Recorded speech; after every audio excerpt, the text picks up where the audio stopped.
અને મહત્વપૂર્ણ સમાચારની વાત કરીએ તો સોશિયલ મીડિયામાં લાઇક્સ અને વ્યૂ મેળવવા કેટલાક લોકો પોતાના જીવને પણ જોખમમાં મૂકતા ખચકાતા નથી।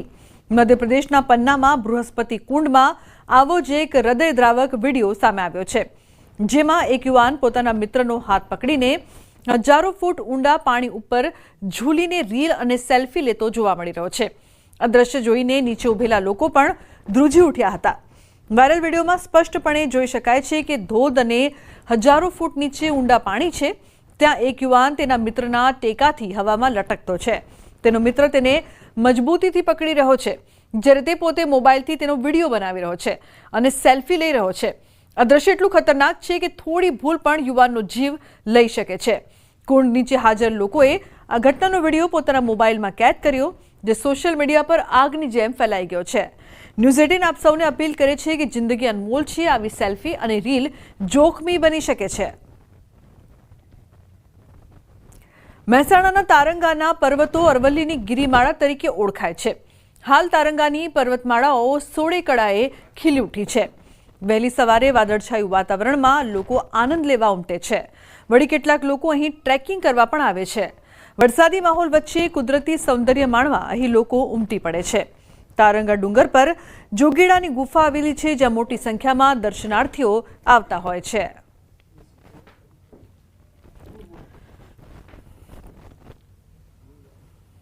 મંદિરથી ટ્રેકિંગ કરતા કરતા અંદર ત્યાં થઈને અમે તારંગા આવ્યા। તારંગા ઉપર સિદ્ધશિલાથી અમે જોગીરાની ગુફામાં જઈ રહ્યા છીએ। ખરેખર એક રમણીય વાતાવરણમાં એટલું પ્રકૃતિનો આનંદ લેવાની મજા આવી કે જેનો કોઈ પાર નથી। એટલે ખરેખર નવજુવાનોને એક સંદેશો આપવા માગું છું કે આવો ટ્રેકિંગનો પ્રોગ્રામ બનાવો, શરીર સ્વસ્થ રહેશે અને આનંદ પ્રકૃતિના ખોળામાં રમવાની અને મોજ કરવાની આનંદ અનેરો રહેશે। સમાચારમાં આગળ વાત કરીશું મોતના ખાડા વિશે।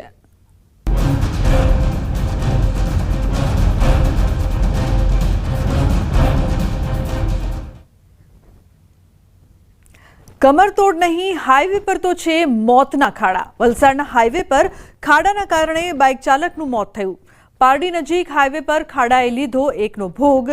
હાઈવે પર પુલના છેડે ખાડો, બાઇક ચાલક પટકાયો હતો। બાઇક પરથી પટકાતા પાછળથી આવતી ટ્રક ચડી ગઈ હતી। બાઇક ચાલકનું સ્થળ પર જ મોત થયું છે। તો વલસાડના જુજવા ગામનો કનુભાઈ પટેલ નામનો યુવક વાપી નોકરીએ જતો હતો, ત્યારે આ બનાવ બન્યો હતો। હાઈવે પર પડેલા ખાડાઓના કારણે અકસ્માતો થતા સ્થાનિકોમાં ભારે રોષ ફાટ્યો છે। સ્થાનિકોની માંગ છે કે જવાબદાર એજન્સીઓ સામે તાત્કાલિક કાર્યવાહી કરવામાં આવે। જો કે પારડી પોલીસની ટીમ સ્થળ પર પહોંચી મામલો થાળે પાડવાનો પ્રયાસ કર્યો હતો।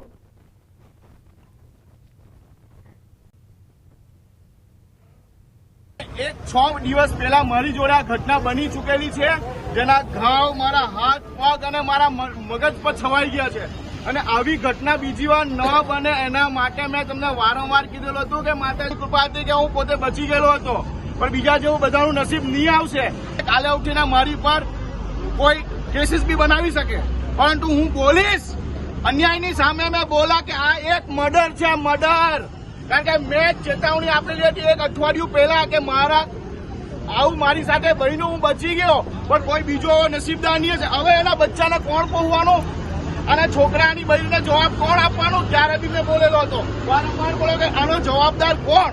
બ્રિજની ઉપર આ વ્યક્તિ ચડતો હતો, એનું ખાડાના લીધે અકસ્માત ગાડી સ્લીપ મારી ગઈ, પાછળથી ટ્રક આવી અને એના પર ચડી ગઈ।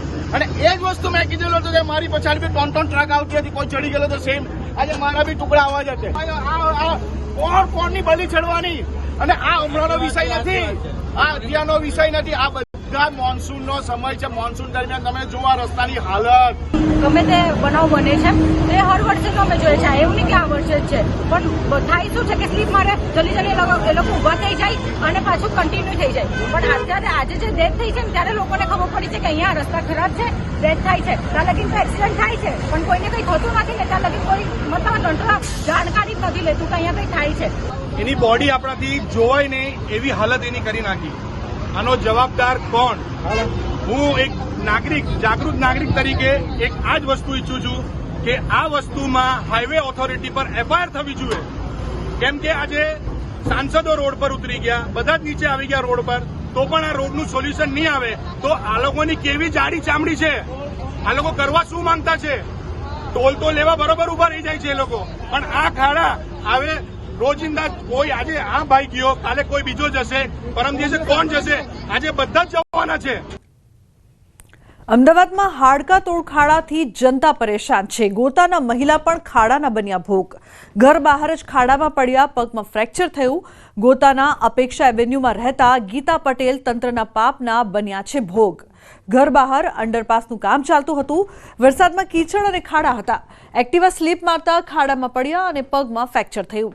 ગીતાબહેન હાલ બેડ રેસ્ટ પર છે. શિક્ષિકા ગીતાબેન 2 દિવસથી બેડ પરથી નીચે નથી ઉતરી શક્યા. તંત્રના પાપનો ભોગ બનેલા ગીતાબેને રોષ વ્યક્ત કર્યો છે.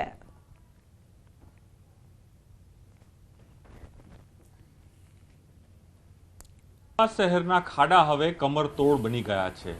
અમદાવાદીઓને હવે આ બેસાખીના સહારે રહેવું પડે છે તે પ્રકારની સ્થિતિ આજે નિર્માણ થઈ છે.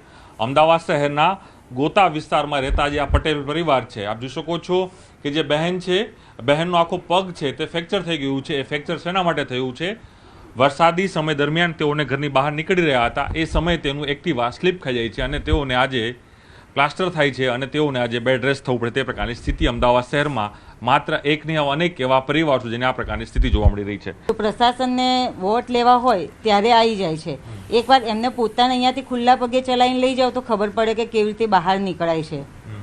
એમને તો ગાડીઓમાં ફરવું છે એટલે એમને ખબર નથી પડતી કે બહાર કેવી રીતે નીકળાય છે. અહીંયા છેલ્લા 14 વર્ષથી અમે આ પરિસ્થિતિ સહન કરી રહ્યા છે, છતાં કોઈ વ્યવસ્થિત રોડ નથી બનતો, કશું થતું નથી. જ્યારે નીકળવું હોય મિત્રો સાથે કે પરિવાર સાથે નીકળતા હોય પોતાનું વાહન લઈને, તો કેવી સ્થિતિનું નિર્માણ થાય છે? કેવો અનુભવ થાય છે કે ખરેખર અમારા ઘરે કોઈ આવે ને તો અમે આવવા માટે બી હવે તો ના પાડીએ છે કે અમારા ત્યાં તમે આવશો નહીં, કારણ કે પડી જવાની તો પહેલાં તો ભય છે જ. મને એકને નહીં, અમારી સોસાયટીમાં ઘણા બધાનો આ પ્રશ્ન થયો છે.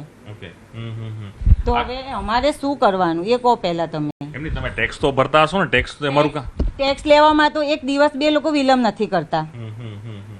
ટેક્સ તો બધા કરતા સૌથી વધારે અમારા જોડથી લેવામાં તો આવે છે, તો રોડ કેમ વ્યવસ્થિત નથી બનાવી આપતા? કોર્પોરેશન પાસે વળતરની અપેક્ષા રાખો કે ભાઈ અમને વળતર આપે, અમે ટેક્સ તો આપી, તમને અમારું વળતર આપવું જોઈએ કે અમને નુકસાન થયું, અમારે નોકરી ધંધા હોય કે અમે અમારા કામમાંથી ઓલા થઈએ છીએ.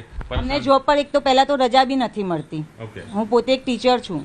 હમણાં જ ફોન કર્યો તો એમને મને કીધું કે અઠવાડિયામાં તમારે સ્કૂલે આવવું પડશે. મારા 1.5 મહિનાનો પાટો છે, હું સ્કૂલે કેવી રીતે જઈશ? એટલે 100% બેડ રેસ્ટ હલી નથી શકતા તમે? ના, ડોક્ટરે 15 દિવસ તો પગ નીચે મૂકવાની જ ના પાડી છે. તો હું મારા સ્કૂલ વાળાને શું જવાબ આપીશ? ચોક્કસ. હવે કોર્પોરેશન આપને શું કહ્યું? કોર્પોરેશન અનુભવ કેવો રહ્યો ખરેખર? કોર્પોરેશન વાળા તો હું માનું છું ત્યાં સુધી કશું કામ જ કરતા નથી, એમ કહીએ તો ચાલે. છેલ્લા 14 વર્ષથી અમે અહીં રહીએ છીએ.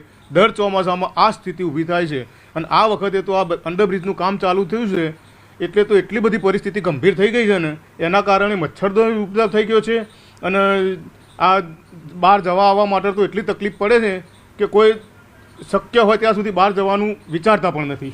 બુઝુર્ગ લોકો તો નીકળી પણ નથી શકતા. એમને મંદિર માટે જવું હોય તો જાય કેવી રીતે? આ છે અમદાવાદ શહેરનો કહેવાતો વિકાસ કે જે વિકાસની અંદર સામાન્ય પ્રજા છે તે પડી રહી છે અને પગમાં ફ્રેક્ચર છે અને સાથે જ કમરના દુખાવા છે તે અહીં લઈ રહી છે. એટલે સવાલ એ થઈ રહ્યો છે કે હવે આ સુધારો ક્યારે થશે? કારણ કે અમદાવાદ શહેર એ smart city, world heritage city બની ગયું છે, પરંતુ આ ખાડા નગરીથી ક્યારે મુક્તિ અમદાવાદીઓને મળે છે તે એક સૌથી મોટો સવાલ છે. કેમેરામેન શર્મા સાથે પ્રણવ પટેલ, ન્યૂઝ 18 અમદાવાદ.